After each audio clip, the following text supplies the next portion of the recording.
हरे कृष्णा। जन्म के इस अंक में आज हम सीखेंगे वर्ण संकर, जो पहले अध्याय के 40वें श्लोक में आता है।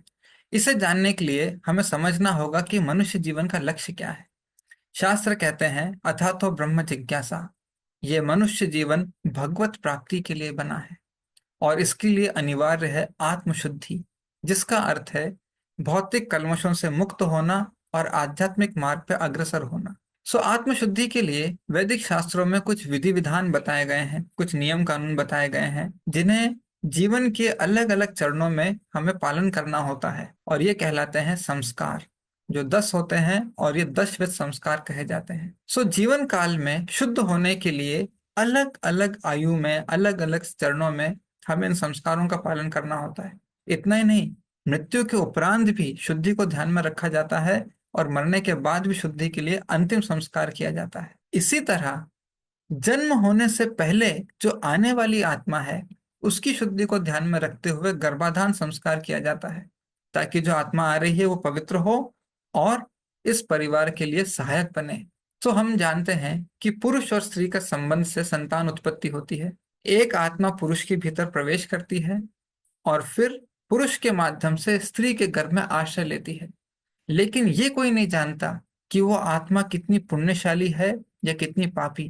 कैसी आत्मा आएगी? अगर कोई विकट आत्मा, पापी आत्मा आ जाए तो पूरे परिवार को सत्यानाश कर देगी, सबको परेशान कर देगी। तो ऐसे संकट से बचने के लिए और सुनिश्चित करने के लिए कि अच्छी आत्मा ही इस परिवार में जन्म ले, कुछ विधि विधानों का पालन करना होता है, जो कहलाते हैं गर्भाधान संस्कार।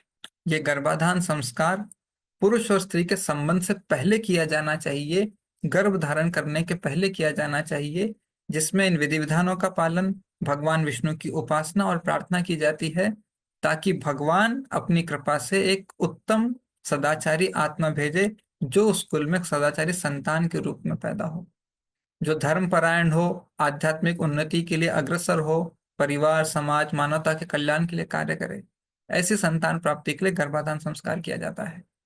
अब अर्जुन को एक भय है कि इस युद्ध भूमि में इतने वयोवृद्ध वरिष्ठ लोग हैं परिवारों के, जो लड़ने आए हैं, और ये सब मारे जाएंगे। जब ये मारे जाएंगे तो इनके कुल में आने वाली पीढ़ी को धर्म सिखाने के लिए, नीति नियम सिखाने के लिए कोई नहीं होगा, और इस तरह से जो कुल में एक अच्छी आध्यात्मिक परंपरा, वैदिक परंपरा आ रही है, वो नष्ट हो जाएगी। सब लोग मनमाने कार्य करेंगे और अधर्म प्रवृद्ध होगा।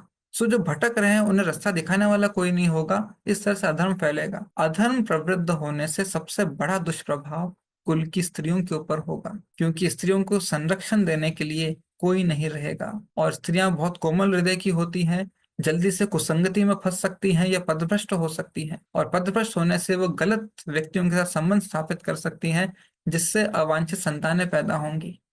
दूसरा भय ये है कि जब स्त्रियों के लिए संरक्षण नहीं है, तो जो दुष्ट लोग हैं उन्हें गलत दृष्टि से देखेंगे, गलत तरीके से अप्रोच करेंगे, गलत संबंध स्थापित करने की कोशिश करेंगे, और इससे जो संतानें पैदा होंगी वो अवांछित संतानें या वर्ण संकर कहलाएंगी।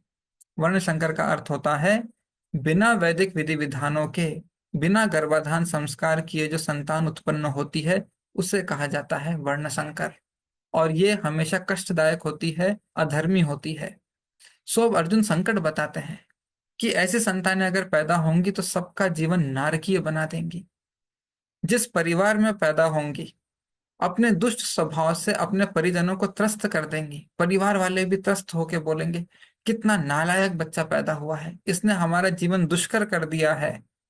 राइट, पूरा नारकीय जीवन बना दिया है।